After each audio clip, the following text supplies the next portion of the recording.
Want some coffee? No, thanks. We want the money you owe us. The story centers on a family man, Sergio, burdened by debt. Well, look, this has gone on too long. Next week, I'm gonna need you to pay me everything.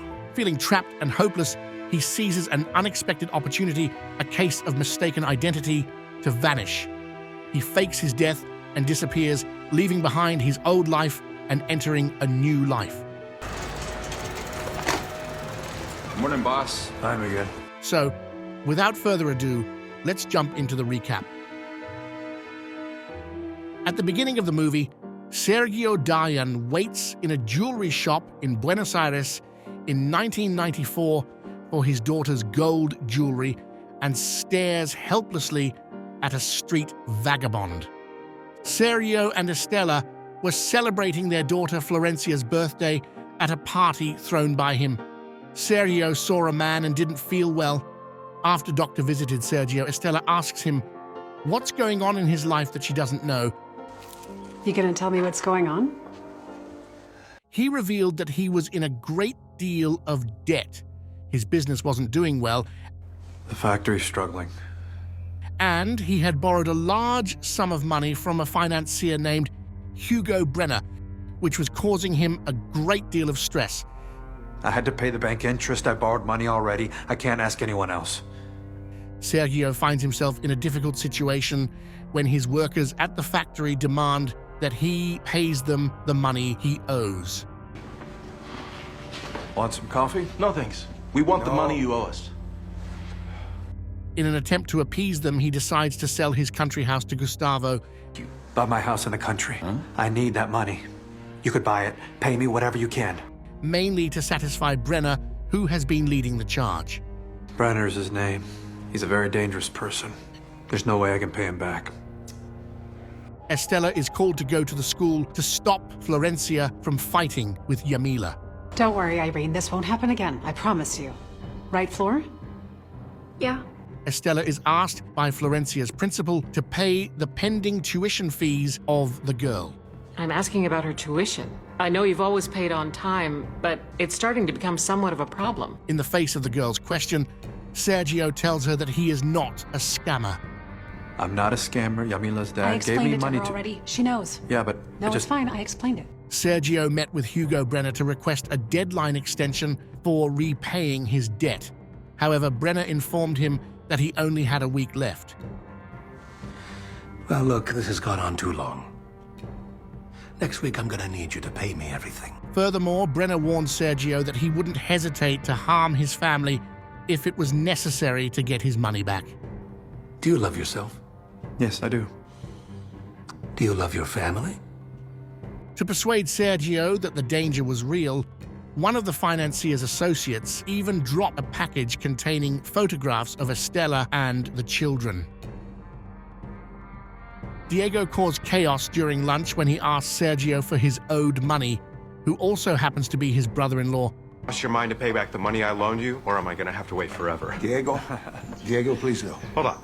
Sergio asks Estela to have sex at bedtime, but Estela falls asleep without doing so.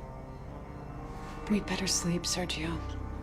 At breakfast, Matty left a drawing of his father, who looked like Superman, on the table. You know who it is? Superman. No, it's you. Sergio told Estela that the money would be delivered to Brenner's through a money belt. How are you going to carry the money? Here, in a money belt. Okay. Can you guess what happened next? If you can please write it down in the comment box.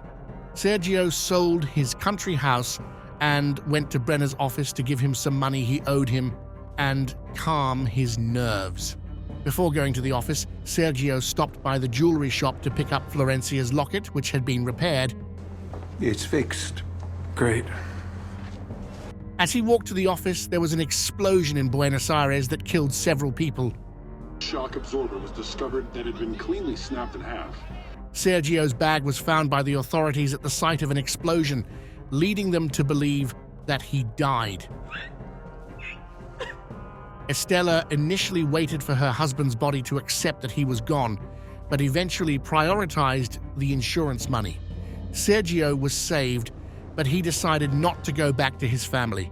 In order for his loved ones to receive the insurance payout, he left for Paraguay I heard you could get me across to Paraguay. and began living with a new name, Nicholas. Nicholas, did you get an invoice for that? Yes, I'll leave it in the office. Good.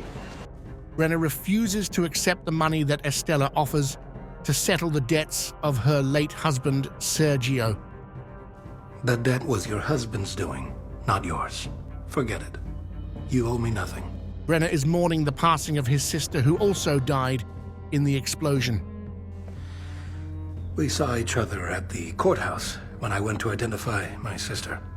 Estella and Brenna are still in contact with each other. Brenna happily welcomes Florencia and Matty, Welcome aboard! Hello! How are you? Hello. which allows Estella to form a family with him. Sergio, who now goes by Nicholas, lives in Paraguay. After his boss passes away, he begins a romantic relationship with the former boss's wife. They continue to be intimate with each other. When someone recognizes him, the man's life changes and he is forced to revisit his past. He looks at Florencia and Matty's pictures on Facebook, and it affects him deeply. Okay, that's enough. Honey, no, look at me. No, look, what? He went back to Argentina hoping to reunite with his loved ones, only to find that Brenna had taken on the role of his children's new father. Sergio suspects that Brenna, who had threatened him and his loved ones, has replaced him in his family. Sergio decides to take matters into his own hands and attempts to kill Brenna, the financer. I have no doubt you'll pay it back. The question remains, has Sergio succeeded in his mission, or has he met his demise? During Florencia's wedding party, Sergio tries to kill Brenna, but his plan is foiled when Matty arrives to speak to his new father. Sergio attempted to kill Brenna while his son was present, but failed. Surprisingly, Brenna's son decided to take care of him after the incident. When Sergio departs from the party location, he may not have any plans to harm Brenna. However, Estella's realization that Sergio is alive and has returned changes his fate. Estella chases Sergio as he tries to sneak out of the venue incognito. Soon enough, Estella recognizes him as her former husband. When Estella recognized him, Sergio seemed to have had a change of heart. Sergio might have thought about reuniting with his family, and this thought may have convinced him to get rid of Brenna and earn his place back in the family. Sergio points his gun at Brenna, only for the latter to shoot the former first. Sergio collapses after being shot several times. His vision becomes unclear, and he sees Florencia celebrating her daughter's birthday wearing the necklace he gave her as a gift. This indicates that his consciousness is slowly fading away. When his family was in trouble, Sergio left without a trace. He did this to protect them, but his disappearance caused damage that can't be undone. Although he has returned, it doesn't erase the problems he caused. Thanks for watching the video. Please give it a thumbs up and subscribe to the channel to see more content like this. That's all for now. Take care. Bye.